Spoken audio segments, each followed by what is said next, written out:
दोस्तों, सुंदरम इंस्टीट्यूट के इस यूट्यूब चैनल पर मैं दिलीप शर्मा एक बार फिर से आप सभी का स्वागत करता हूं। लास्ट वीडियो में हमने हड़प्पा सभ्यता के परिचय के बारे में देखा। हमने उसके विस्तार के बारे में डिस्कस किया है और वहां से जो लिपि प्राप्त हुई हम उस पर डिस्कस कर चुके हैं। इसके बाद उसकी विशेषता और प्रमुख नगरों में हमने हड़प्पा और मोहनजोदड़ो को डिस्कस कर लिया है। आज के इस वीडियो में जितने भी प्रमुख नगर बचे हुए हैं हम उन पे डिस्कस करने वाले हैं और सामाजिक, आर्थिक, राजनैतिक, धार्मिक जीवन पे हम डिस्कस करेंगे। और अंत में हम ये देखेंगे कि सिंधु सभ्यता का पतन आखिर किन कारणों से हुआ है। तो चलिए स्टार्ट करते हैं। तो ये है वो प्रमुख नगर हड़प्पा के जिन पे आज हम डिस्कस करने वाले हैं। धोलावीरा, लोथल, कालीबंगा, राखीगढ़ी, बनावली और चहुंदड़ो। मोहनजोदड़ो और हड़प्पा पे हम पहले वीडियो में डिस्कस कर चुके हैं। तो चलिए स्टार्ट करते हैं धोलावीरा से। तो देखिए, जो धौलावीरा था वो हड़प्पा सभ्यता का एकमात्र ऐसा शहर था जो तीन भागों में विभाजित था। तीन भाग मतलब एक भाग में दुर्ग होते थे और मध्य का जो भाग था वहां पर मतलब मध्य का जो नगर होता था वो मध्य वाले हिस्से में था, और पूर्वी जो हिस्सा था वहां पे जो नगर का जो क्षेत्र था, अंतिम क्षेत्र जो होता था नगर का, नगरीय क्षेत्र, वो कहलाता था। मतलब जैसे हमने इससे पहले भी पिछले वीडियो में हमने देखा है कि वहां पर दो क्षेत्र हमने देखे हैं। मतलब पश्चिमी क्षेत्र में हमने किला देखा था और पूर्वी क्षेत्र में नगर का विस्तार देखा था। लेकिन धौलावीरा एकमात्र ऐसा शहर है जहां से ऐसे अवशेष प्राप्त हुए हैं कि ये शहर तीन भागों में विभाजित है। इसके अलावा यहाँ से घोड़े के अवशेष मिले हैं। मतलब घोड़े के जो अस्थि पंजर हैं, वहाँ उसका कंकाल है, उसकी प्राप्ति हुई है इस शहर से। साथ ही यहाँ से सबसे बड़े अभिलेख की प्राप्ति हुई है। तो अभिलेख क्या होता है? देखिए, अभिलेख का मतलब होता है कि जैसे जब प्राचीन समय में कोई मैसेज अगर छोड़कर रखना होता था तो किसी पत्थर पर या किसी भी वस्तु पर उसको लिख कर रख दिया जाता था, तो उसे हम क्या कहते हैं? अभिलेख बोलते हैं। तो यहाँ से सबसे बड़े अभिलेख मिले हुए हैं। मतलब 10 लाख पट्टिकाएं मिली हैं, उन पट्टिकाओं पर कुछ लेख लिखे गए हैं। और ये सबसे बड़ा अभिलेख है इस पूरी सभ्यता का। तो याद रखिएगा, सबसे बड़े अगर अभिलेख की बात करें तो कहाँ से प्राप्ति हुई है? धौलावीरा से इसकी प्राप्ति हुई है। और साथ ही यहाँ से एकमात्र स्टेडियम मिला है। मतलब कुछ ऐसे सभागार मिले हैं इस शहर से, और जहाँ से ये अनुमान लगाया जाता है कि ये स्टेडियम रहा होगा। और वहाँ पे कुछ जो सांस्कृतिक कार्यक्रम या खेल कूद की जो भी जो गतिविधियां हैं वो की जाती थी इस शहर से और इस स्टेडियम में। साथ ही यहाँ से पत्थर की नेवले की मूर्ति मिली है और मनके के कारखाने मिले हैं। अब देखिए, मनका क्या होता है? मनका एक छोटी सी वस्तु होती है जो एक आभूषण होता है जिसे वहाँ के जो नागरिक थे वो पहनते थे। और इसका कारखाना मिला है कहाँ से? धौलावीरा से। तो मनके से याद रखिएगा कि आभूषण का कारखाना, तो काफ़ी आसान रहेगा इसको याद करना। और इसकी अगर हम विशेषताओं की बात करें तो ये धौलावीरा से 10 जलाशयों का एक जटिल जल संरक्षण तंत्र मिला है। मतलब जल संरक्षण तंत्र का मतलब होता है कि मान लीजिए कि वहाँ पे कुछ जो जलाशय हैं वो निर्मित किए गए हैं, और वहाँ पे जो वर्षा का जल है वो स्टोर होता है, और कुछ इस प्रकार के 10 जलाशय वहाँ से प्राप्त हुए हैं। तो काफ़ी अच्छा यहाँ पे जो सिस्टम था शहर का, और व्यवस्थित शहर था ये काफ़ी, धौलावीरा। और जैसा कि अभी हमने देख ही लिया कि यहाँ पे स्टेडियम की प्राप्ति हुई है, और जो मुख्य तीन भाग हैं उनमें विभाजित था। तो ये है धौलावीरा के कुछ इंपॉर्टेंट फैक्ट जो एग्जाम में पूछे जाने की संभावना रहती है। अब देखिए, हम बात करते हैं लोथल की। लोथल कहाँ है? लोथल गुजरात में साबरमती नदी के तट पर इसका विस्तार है। 1954 में इस शहर को खोजा गया था और ये शहर विश्व का प्रथम बंदरगाह माना जाता है। अब देखिए, बंदरगाह की प्राप्ति हो रही है इस सभ्यता से। इसका मतलब है कि जो सिंधु सभ्यता थी उस सभ्यता में बाहरी जो सभ्यताएं थी वहां से भी व्यापार होता था। क्योंकि यहाँ पर आप देखिए, यहाँ पे फारस की बेलनाकार मुहरें भी प्राप्त हुई हैं इस सभ्यता से। मतलब अगर व्यापार हो रहा है तो वहां से जो मुहरें हैं वो भी हड़प्पा सभ्यता में लेकर आई जा रही हैं। तो मतलब ये दोनों जो साक्ष्य हैं, बंदरगाह शहर और फारस की बेलनाकार मुहरें, इससे स्पष्ट होता है कि इस शहर में जो व्यापार था वो बाहरी देशों से भी रहा होगा। और इसमें और भी अवशेष प्राप्त हुए हैं, इसको देखते हैं। देखिए, तीन युग्म समाधान की प्राप्ति हुई है। अब समाधान का क्या मतलब होता है? देखिए, समाधान का मतलब होता है कि कब्र, समाधि या अंत्येष्टि की जगह। और ये कितनी प्राप्त हुई हैं? तीन युग्म में प्राप्त हुई हैं। युग्म का मतलब होता है जोड़े में। तो 3 जोड़ी वहां से सावधान की प्राप्ति हुई है लोथल से। और ये कई बार एग्जाम में पूछा गया है कि 3 युग्म सावधान की प्राप्ति हड़प्पा के किस शहर से हुई है, तो याद रखिएगा लोथल से इसकी प्राप्ति हुई है। इसमें यहाँ से अन्नागार मिले हैं और गोदाम भवन मिले हैं। अब देखिए अन्नागार और गोदाम का भवन मतलब अनाज रखने की जगह है, वो प्राप्त हुई है। अब जब अनाज रखने की जगह प्राप्त हुई है तो वहां से कौन से अनाज मिले हैं, चावल के साक्ष्य मिले हैं। तो याद रखिएगा गोदाम भी मिले हैं और चावल के साक्ष्य भी मिले हैं। तो कई बार एग्जाम में पूछा गया है चावल के साक्ष्य लोथल किस शहर से मिले हैं, तो लोथल से मिले हैं। हालांकि और भी कई शहरों से इसकी प्राप्ति हुई है, लेकिन फिर भी हमें ध्यान में रख के चलना है कि चावल के साक्ष्य कहाँ से प्राप्त हुए हैं, लोथल से प्राप्त हुए हैं। इसके बाद हाथी के दांत मिले हैं लोथल से, और सोने के मनके मिले हैं। अब देखिए सोने के मनके मतलब कि सोने के आभूषण मिले हैं। और इससे ये पता चलता है कि वहाँ के जो लोग थे वो काफ़ी जो आभूषण थे उनके प्रेमी थे। और स्त्री पुरुष दोनों ही आभूषण प्रेमी होते थे। कुछ ऐसी मूर्तियां मिली हैं हड़प्पा सभ्यता से जो इस बात का प्रमाण देती हैं कि स्त्री और पुरुष दोनों आभूषण पहनते थे। और यहाँ से भी मनके के कारखाने मिले हैं। अब देखिए जब आभूषण पहन रहे हैं तो उसको कारखाना उस पे वहाँ पे बनाया गया है, वहाँ से आभूषण निर्मित किए जा रहे हैं। और उसको वहाँ पे जो स्त्री पुरुष हैं या वहाँ के जो लोग हैं नागरिक हैं उनके लिए कुछ इस प्रकार की सुविधाएं दी गई हैं इस शहर में। साथ ही इस शहर में गढ़ी मिली है और नगर के दोनों ओर रक्षा प्राचीर मिला हुआ है। मतलब देखिए गढ़ी मतलब होता है किला, और जो नगर है नगर के दोनों साइड में रक्षा प्राचीर मतलब ऊंची ऊंची दीवारें प्राप्त हुई हैं जो बाहरी आक्रमण से इस शहर की रक्षा करती हैं। इसके बाद पक्की ईंटों से निर्मित जलाशय मिले हैं। अब देखिए वहां पे जब नागरिक निवास कर रहे हैं तो जलाशय का होना स्वाभाविक बात है, क्योंकि देखिए बिना जल के तो जीवन की संभावना या जीवन का अस्तित्व तो होता ही नहीं है। तो लोथल से क्या प्राप्त हुआ है, लोथल से पक्की ईंटों के जलाशय की प्राप्ति हुई है। और ये जितने भी फैक्ट हैं बहुत इंपॉर्टेंट हैं, कई बार एग्जाम में पूछे गए हैं, भविष्य में भी इनकी संभावना बहुत अधिक रहती है कि यहाँ से क्वेश्चन आ सकते हैं।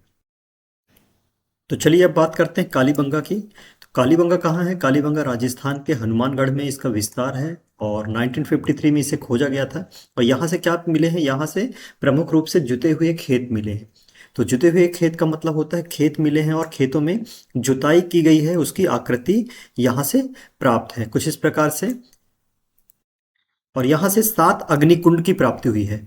तो देखिए अग्निकुंड मतलब कि वहाँ पे जो आस्था का प्रतीक माना जाता है अग्निकुंड। और यहाँ से 7 अग्निकुंड मिले हैं। ये भी काफ़ी इम्पोर्टेंट है अगर एग्ज़ाम की दृष्टि से देखा जाए तो, कि अग्निकुंड कहाँ से मिले हैं, कालीबंगा से मिले हैं। और कितने मिले हैं, 7 मिले हैं।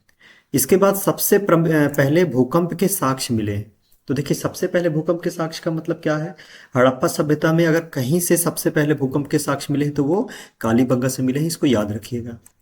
और यहाँ से चित्रित ईंटें मिली हैं, मतलब जो ईंटें हैं उन पे चित्रकारी की गई है, कुछ ऐसे ईंटें मिले हैं। और ऐसे ही कुछ चबूतरे मिले हैं जो ईंटों से निर्मित हैं, वो भी कालीबंगा से ही मिले हैं। साथ ही यहाँ से कांच एवं मिट्टी की चूड़ियाँ मिली हैं। और ये क्वेश्चन बहुत बार एग्जाम में पूछा गया है कि कांच की चूड़ियाँ कहाँ से मिली हैं, तो कांच की चूड़ियाँ कालीबंगा से मिली हैं। और इसके अलावा बहुत कम ऐसे जो नगर है वहाँ से चूड़ियाँ मिली हैं कांच की। तो याद रखिएगा कालीबंगा से कांच की चूड़ियाँ मिली हैं। और प्रत्येक घर में कुआं मिला है, मतलब पानी की व्यवस्था जो की गई है वो प्रत्येक घर में की गई है। अपने कुएं होते थे और वहाँ से पानी की व्यवस्था वो खुद अपने लिए करते थे। घरों की फर्श पर केंद्रित वृत्त का डिजाइन मिला है। मतलब कैसा है, देखिए मान लीजिए कि ये घर का फर्श है और घर के फर्श में बीच में कुछ ऐसी आकृति बनाई गई है, कुछ ऐसा डिजाइन बनाया गया है जो वृत्त के रूप में है। इसके बाद यहाँ से युगल तथा प्रतीकात्मक समाधियां मिली हैं। तो जैसा हमने लोथल में देखा कि वहां पर युगल समाधियां मिली हैं, समाधान मिले हैं, तो ऐसा ही यहाँ पर युगल और प्रतीकात्मक मतलब कि सिंगल जो समाधियां हैं वो भी मिली हैं यहाँ से कालीबंगा से। इसके बाद देखिए राखी गढ़ी, बनावली और चहुंदड़ो। अब देखिए इन तीनों को हमको साथ में पढ़ना है और मैंने कोशिश किया है कि यहाँ से जो भी इम्पोर्टेंट फैक्ट हैं वो मैं आप सभी को प्रोवाइड करवाऊँ, क्योंकि देखिए और भी बहुत सारी ऐसी जो अवशेष है वो यहाँ से प्राप्त हुए हैं जो अन्य शहरों से भी प्राप्त हुए हैं, तो वो एग्जाम के पॉइंट ऑफ व्यू से उतने इम्पोर्टेंट नहीं है। तो यहाँ से जो इम्पोर्टेंट है हम उस पर बात करते हैं। तो देखिए सबसे पहले राखी गढ़ी। अब ये कहाँ है राखी गढ़ी, ये है हरियाणा के हिसार में स्थित है और ये सबसे बड़ा नगरीय क्षेत्र है। मतलब हड़प्पा का अगर सबसे बड़ा नगरीय क्षेत्र की हम बात करें तो वो कौन सा है, वो राखीगढ़ी है। इसके बाद बनावली, ये भी कहाँ है, ये फतेहाबाद में है, हरियाणा के। और यहाँ से क्या प्राप्त हुआ, यहाँ से बैल की मूर्ति प्राप्त हुई है। अब देखिए चमूदड़ो, ये कहाँ है, ये मोहनजोदड़ो के पास सिंध नदी में या सिंध नदी के तट पर स्थित है। और मोहनजोदड़ो कहाँ है, ये है पाकिस्तान में। तो मतलब चमूदड़ो भी कहाँ है, ये भी पाकिस्तान में है। और ये एक छोटा नगर है और कृषि तथा हस्तशिल्प का ये प्रमुख केंद्र था।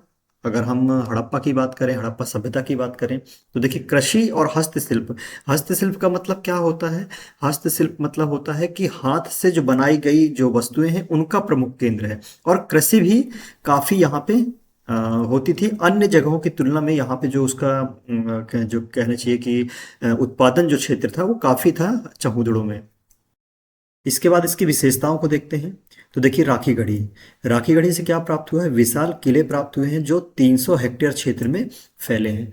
देखिए हमने लगभग सभी शहरों में देखा है, सभी नगरों में देखा है हड़प्पा के कि वहाँ से किले प्राप्त हुए हैं।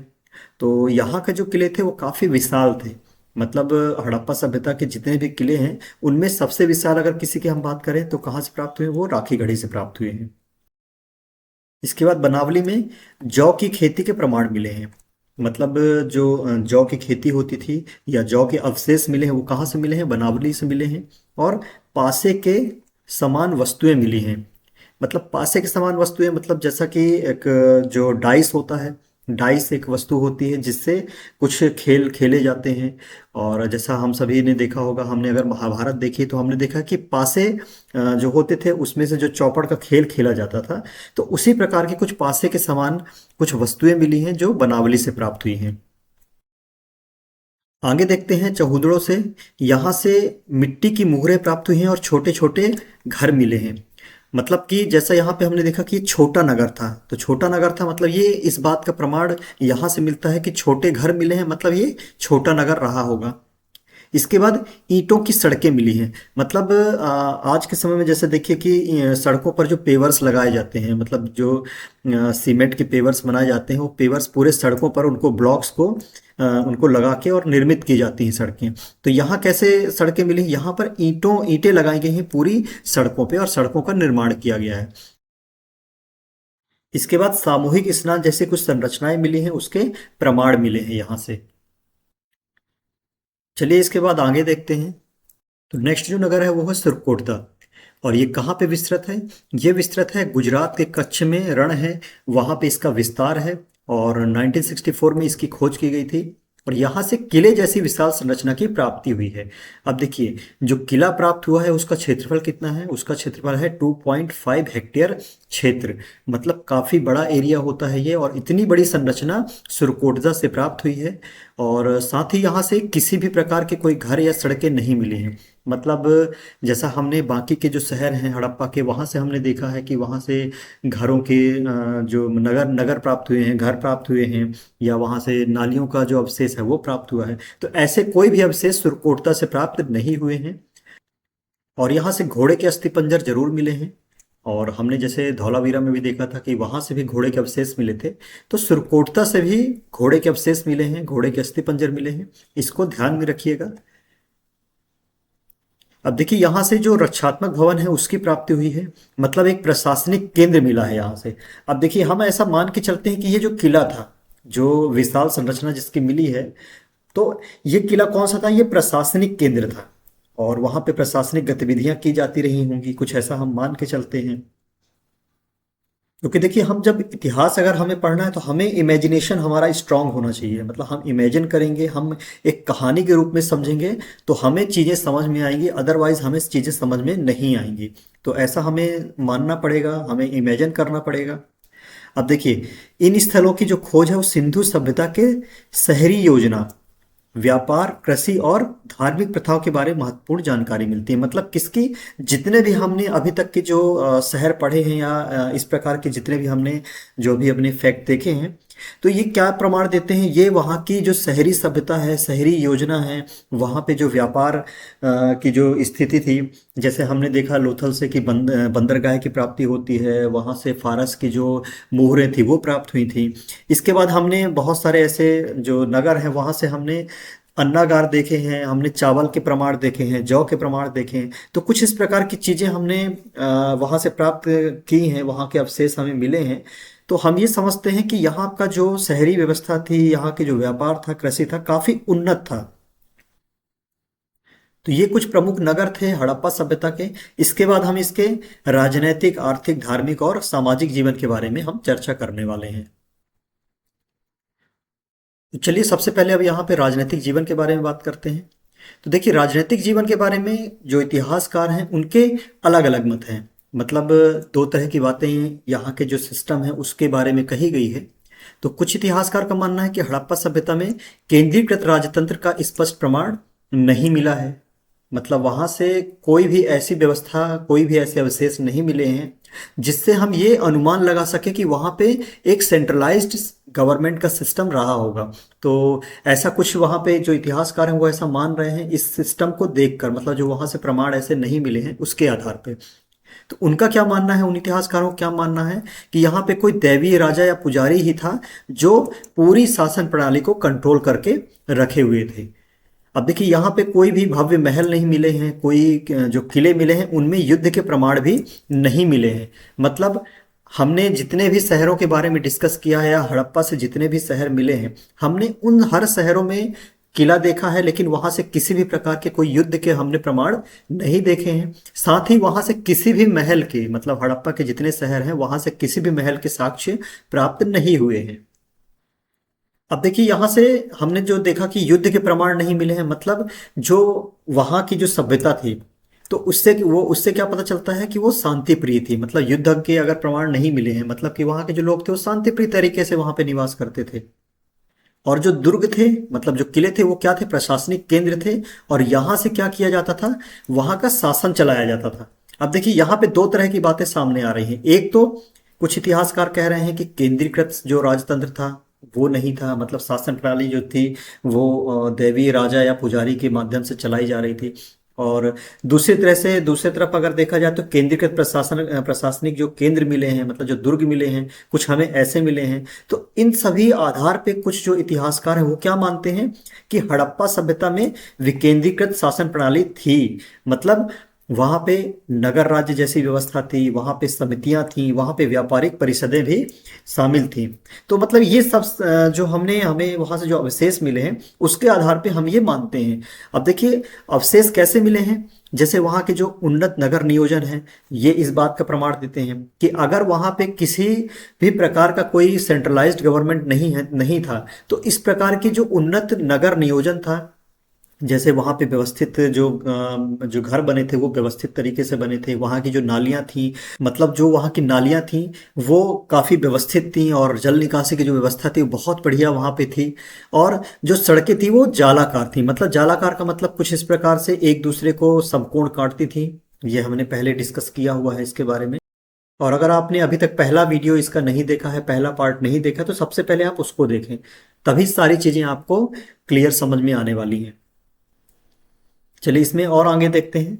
यहाँ से जो ईंटें प्राप्त हुई, कैसी ईंटें हैं, मानकीकृत हैं। मतलब कि जो ईंटें प्राप्त हुई हैं वो कुछ चित्रित ईंटें प्राप्त हुई हैं और कुछ साधारण ईंटें वहाँ से प्राप्त हुई हैं। केंद्रीय प्राधिकरण मिले हैं। प्राधिकरण का मतलब होता है कि वहाँ पे जो कुछ गवर्नमेंट के जो बोर्ड होते हैं, प्राधिकरण होते हैं, वो मिले हैं वहाँ पे। तो ये इस बात के संकेत देते हैं कि यहाँ का जो सिस्टम है वो कैसा था, वो वहाँ की जो शासन प्रणाली कैसी थी, वो विकेंद्रीकृत थी। लेकिन कुछ लोगों का मानना है कि यहाँ पे केंद्रीकृत सिस्टम नहीं था।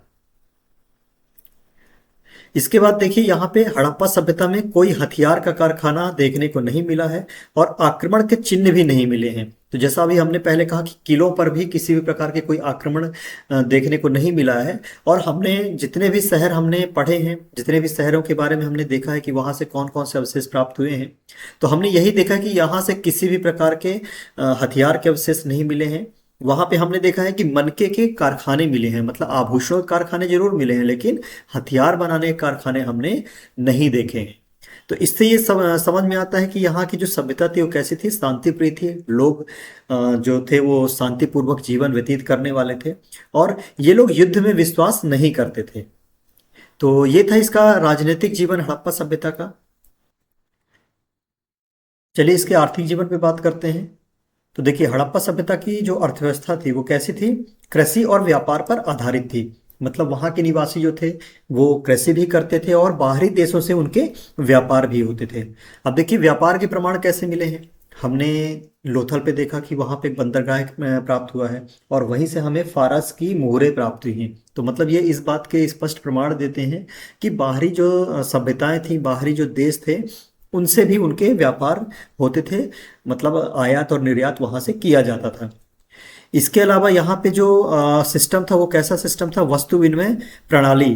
मतलब कि एक वस्तु के बदले में, मान लीजिए आपके पास में एक वस्तु है और आपको उसी मूल्य की कोई दूसरी वस्तु की आवश्यकता है। मान लीजिए हमें कोई आभूषण चाहिए और हमारे पास में कोई अनाज है, तो हम क्या करते कि आभूषण के ही मूल्य का अनाज हम जो जहाँ से हमें आभूषण प्राप्त होगा तो हम उनको देते, और उसके बदले में वो हमें आभूषण हमें दे देते। तो जैसे वहां से किसी भी प्रकार का कोई सिक्का नहीं मिला है, तो अगर सिक्का नहीं मिला है मतलब वहां पे ये पता चलता है कि वहां पे वस्तु विनिमय प्रणाली का उपयोग किया गया है, इसके साक्ष्य वहां से मिले हैं। यहाँ कृषि में गेहूं, जौ, कपास और चावल की खेती की जाती थी। तो इन सभी के हमें प्रमाण मिले हैं, और गेहूं की हमें दो प्रजातियां वहां पे मिली हैं देखने को, और जौ के प्रमाण मिले हैं, कपास मिला है, चावल की खेती हमें मिली है, हमें अन्नागार मिले हैं। और इन सब में कहीं ना कहीं किसी न किसी प्रमुख शहरों में हमने देखा है कि अलग अलग जगह जगह पे हमें अनाज के जो अवशेष हैं वो हमें प्राप्त हुए हैं। कालीबंगा में प्लाव चिन्ह मिले हैं। अब देखिए प्लाव चिन्ह क्या होता है। प्लाव चिन्ह का मतलब है कि हल के निशान। अब जब हल से खेती की जुताई की जाती है खेतों पे, तो जो निशान बनता है वो उसी निशान की हम बात कर रहे हैं कि वो प्लाव चिन्ह वहां से कालीबंगा से हमें मिले हैं। इससे क्या पता चलता है, इससे ये पता चलता है कि कृषि में हल का उपयोग किया जाता था। अब देखिए हड़प्पा सभ्यता के जो लोग थे वो साल में दो फसल उगाते थे। अब देखिए मिट्टी की जो उर्वरक क्षमता है उसको बनाए रखने के लिए हम लोग भी क्या करते हैं कि इस साल में हम अलग अलग फसलों को उगाते हैं, ताकि जो हमारी मिट्टी है वो उपजाऊ बनी रहे, उसकी उर्वरक क्षमता बनी रहे। इसी तरह से हड़प्पा सभ्यता में भी लोग क्या करते थे, वो फसलों को दो प्रकार से उगाते थे, मतलब साल में दो फसल ही वो उगाते थे। तो अगर हम ये मान के चलें कि हमने जो खेती का जो तरीका सीखा है साल में अलग अलग फसलों को उगाने का, तो कहीं ना कहीं हमने हड़प्पा सभ्यता से ही ये चीज़ें हमने सीख ली है वहाँ से, कि वहाँ के जो प्रमाण मिले हैं तो उनसे ही हमने ये सीख लिया हुआ है कि हम साल में क्या करते हैं, हम दो प्रकार की अलग अलग फसलों को अपने खेतों पे उगाते हैं। अब देखिए अगर हम व्यापार की बात करें तो व्यापार मेसोपोटामिया मतलब सुमेर और बहरीन तक फैला हुआ था। तो ये व्यापारिक रूप से कैसे जुड़े हुए थे। देखिए हड़प्पा से मोती, कपास और हाथी दांत ये क्या किया जाता था, ये निर्यात किया जाता था। मतलब मेसोपोटामिया और सुमेर ये भेजा जाता था, और वहां से तांबा, कीमती पत्थर, इनको क्या किया जाता था, आयात किया जाता था। मतलब हम यहाँ से हड़प्पा सभ्यता के जो लोग थे वो यहाँ से क्या कर रहे हैं, मोती, कपास और हाथी दांत को भेज रहे हैं मेसोपोटामिया, और वहां से क्या प्राप्त हो रही हैं, तांबा और कीमती पत्थर प्राप्त हो रहे हैं। तो इस प्रकार से भी ये देखा जाए कि ये जो विनिमय प्रणाली थी, मतलब कि वस्तु विनिमय प्रणाली थी, तो इसके भी साक्ष्य कुछ इस प्रकार से देखने को मिल सकते हैं। और अगर हम उद्योग की बात करें, कारखानों की बात करें, तो यहाँ से मोती के कारखाने मिले हैं चमुद्रों से। बर्तन मतलब कि काली और लाल मिट्टी के बर्तन मिले हैं। और धातु कार्य मतलब धातु से बनी हुई जो वस्तुएं हैं उनके कारखाने भी हमने यहाँ पे, उसके भी प्रमाण हमें देखने को मिले हैं। और जो वजन और माप की जो इकाई थी या मानकीकृत जो इकाई होती उसका भी उपयोग किया जाता था यहाँ पे। और ये कैसी थी, ये 16 के गुणक में होती थी। मतलब 16 के गुणक का मतलब होता है कि जैसे 16 हो गया, इसके बाद में 32 हुआ, इसके बाद में 64 हुआ, तो ये क्या है, 16 के गुणक है। तो इस गुणक में जो वहां पे मापन जो इकाई थी या वजन करने की जो इकाई थी वो उपयोग में ली जाती थी। और यहाँ से जो गोदाम प्राप्त हुए वो सामूहिक भंडार के लिए उसका उपयोग किया जाता था, जो राज्य नियंत्रण के प्रमाण देते हैं। मतलब अगर सामूहिक रूप से किसी अनाज को रखने के लिए कोई गोदाम बनाया गया है, मतलब उसमें उस गोदाम में किसी न किसी जो शासन है उसका कंट्रोल होगा। तो इस प्रकार के प्रमाण भी वहां से देखने को मिले हैं। अब चलिए इसके सामाजिक जीवन पे बात करते हैं। तो देखिए हड़प्पा सभ्यता एक शहरी और समतामूलक समाज था जिसमें कोई स्पष्ट वर्ण या जाति विभाजन नहीं था। अब देखिए जैसा हमने इतिहास में कई जगह पढ़ा होगा कि जो वर्ण थे वो चार, मतलब समाज कैसा था, समाज चार वर्ण में विभाजित था। ब्राह्मण, क्षत्रिय, वैश्य और शूद्र। तो ये चार वर्ण इस सभ्यता में कहीं पर भी इसके प्रमाण नहीं मिले हैं कि जो समाज है वो या समाज जो है वो वर्णों में विभाजित है या जातियों में विभाजित है। अब देखिए इसी को कहा गया है कि समतामूलक, मतलब अगर समाज जो है एक समान है, समता है, समता का मतलब होता है समानता। तो वहां पे जो समाज था वो समान रूप से था, उसमें किसी भी प्रकार का कोई विभाजन नहीं था, चाहे वो धार्मिक हो या जातिगत हो। और देखिए जो वर्ण होते हैं, वर्ण काम के आधार पे प्राचीन समय में अगर देखा जाए तो वर्णों को उनके काम के आधार पे वर्ण को बांटा गया था। तो ऐसा भी कोई प्रमाण वहां पे देखने को नहीं मिला है। और यहाँ के जो आवास थे वो छोटे बड़े घरों में समान आकार के होते थे। मतलब कि आवास जो थे वो छोटे भी थे और बड़े भी थे और समान रूप से, मतलब एक समान, वो उनमें जो आकार था उनका वो एक समान था, जो क्या करता है समानता को दर्शाता है। और वहाँ पे कोई महल नहीं था, जिससे ये पता चलता है कि समाज में कोई भी वर्ग जो था बड़ा वर्ग नहीं था और उसका कोई भी विभाजन नहीं था। मतलब वर्ग विभाजन अगर होता और वहाँ पे कोई धनी व्यक्ति होता, कोई बड़ा व्यक्ति होता जो अपने लिए किसी अलग से कोई महल का निर्माण करवाता, तो ऐसे किसी महल का निर्माण वहाँ पे देखा नहीं गया है, उसके कोई अवशेष मिले नहीं है। जिससे ये पता चलता है कि समाज में क्या था, कोई भी बड़ा वर्ग नहीं था और जो समाज को विभाजित करे। अब देखिए जो वहाँ के महिला और पुरुष थे वो कैसे थे, वो दोनों आभूषण प्रेमी थे, आभूषण वो पहनते थे, मेकअप करते थे, मेकअप धारण करते थे। और जो एक मातृ देवी की मूर्ति मिली है उससे इस पूरे समाज का जो संकेत मिलता है वो कैसा मिलता है, मातृ सत्तात्मक संकेत वहां से मिलता है। अब देखिए यहाँ का जो परिवार था वो कैसा था, एकल और संयुक्त होता था। मतलब कि पूरा एक परिवार एक संयुक्त इकाई में था, एक यूनिटी में रहता था, उसमें किसी प्रकार का विभाजन नहीं था। और अगर दफन की प्रथा को हम देखें तो दफन की प्रथा से ये पारिवारिक संरचना का पता हमको चलता है। मतलब वहाँ का जो हमने दफन की प्रक्रिया देखी है कि वहाँ पे युगल समाधान मिले हैं, तो वो क्या क्या दर्शाते हैं, वो पारिवारिक संरचना को दर्शाते हैं कि अगर परिवार में एकता रही होगी तभी कहीं ना कहीं इस प्रकार की दफन प्रक्रिया को या दफन प्रथा को अपनाया गया होगा। अब देखिए यहाँ से गुलामी का कोई प्रमाण नहीं मिला है। अब देखिए हमने जैसे यहाँ पे देखा कि किसी भी प्रकार का कोई जो समाज था वो एक उसमें वर्ण विभाजित नहीं था। अगर वर्ण विभाजित नहीं है मतलब कि कोई भी जो छोटा वर्ण है, अगर वर्ण विभाजित होता या कोई बड़ा वर्ग होता, तो जो निम्न वर्ग होता तो बड़ा वर्ग क्या करता, निम्न वर्ग को कहीं ना कहीं अपने अधीन रखता, गुलामी में रखता। तो गुलामी का ऐसा कोई प्रमाण देखने को नहीं मिला है। तो इससे क्या पता चलता है कि समाज में सभी लोग समान थे और महिलाओं की उच्च स्थिति थी। अब देखिए वहां से एक नृत्यांगना की मूर्ति मिली है। अब उस मूर्ति से ये अनुमान लगाया जाता है कि महिलाओं की स्थिति काफी उच्च थी। और मातृ देवी की भी जो वहां पे मूर्ति मिली है उससे क्या माना जाता है कि जो समाज था वो मातृ सत्तात्मक समाज था। तो ये था इसका सामाजिक जीवन। अब चलिए धार्मिक जीवन के बारे में बात करते हैं। तो देखिए हड़प्पा सभ्यता बहुदेववादी प्रथा थी यहाँ पे। मतलब यहाँ के जो लोग थे वो एक से अधिक देवी देवताओं की पूजा करते थे और साथ ही यहाँ पे प्रकृति पूजा भी, उसकी भी यहाँ पे प्रधानता थी। तो प्रकृति पूजा का मतलब होता है कि प्राकृतिक जो वस्तुएं हैं या वहाँ पे जो पशुएं हैं, पेड़ पौधे हैं, उनकी पूजा भी की जाती थी। वहाँ के लोग इनकी पूजा भी करते थे, ऐसे प्रमाण मिले हैं वहाँ के जो साक्ष्य मिले हैं उससे। और यहाँ से किसी भी मंदिर के प्रमाण नहीं मिले हैं। मतलब हड़प्पा के जितने भी नगर हैं वहाँ से कोई ऐसे साक्ष्य नहीं मिले हैं जहाँ से इस बात का ये प्रमाण हो कि कोई वो मंदिर है। तो इससे ये पता चलता है कि वहाँ के जो लोग थे वो खुले में पूजा करते थे। और पशुपति की मूर्ति मिली है वहाँ से, मातृ देवी की मूर्ति मिली है, पीपल के वृक्ष की पूजा करते हुए वहाँ पे कुछ ऐसे जो साक्ष्य हैं वो मिले हुए हैं। और एक श्रृंगी बैल मिला है, मतलब कि जो पशु हैं उनकी मूर्ति मिली है। तो ऐसा कुछ माना जाता है कि वहाँ इन सभी की पूजा की जाती थी उस सभ्यता में। कालीबंगा में अग्नि वेदिकाएं मिली हैं। तो अग्नि वेदिकाएं मतलब जैसे हवन के लिए उपयोग में लाई जाती हैं अग्नि वेदिकाएं। और तो इस बात का ये प्रमाण देती हैं कि अग्नि पूजा भी वहाँ पे होती थी। और यौगिक मुद्रा वाली मुहरें भी मिली हैं। तो योगिक मुद्रा मतलब कि योगासन की जो मुद्रा में बैठे हुए एक मूर्ति मिली है। तो वो भी इस बात का प्रमाण देते हैं कि वहाँ पे योगासन का भी काफ़ी महत्व था। और जो स्नानागार मिले हैं वो इस बात के प्रमाण देते हैं कि सामूहिक स्नान के लिए उसे बनाया गया था। तो जो हमने वहाँ पे विशाल स्नानागार देखा है, तो उस पे हमने देखा था कि वो जो स्नानागार थे वो धार्मिक अनुष्ठान के लिए उसको बनाया गया था। तो मतलब कि जब कभी कोई धार्मिक अनुष्ठान किया जाता रहा होगा इस सभ्यता में, तो वहाँ पे लोग स्नान करते और उसके बाद में फिर उस अनुष्ठान में शामिल होते। और इसी के साथ में स्वास्तिक चिन्ह भी यहाँ से हमें देखने को मिला है। और स्वास्तिक चिन्ह जो हिंदू धर्म का काफ़ी महत्वपूर्ण चिन्ह होता है, एक धार्मिक चिन्ह है ये।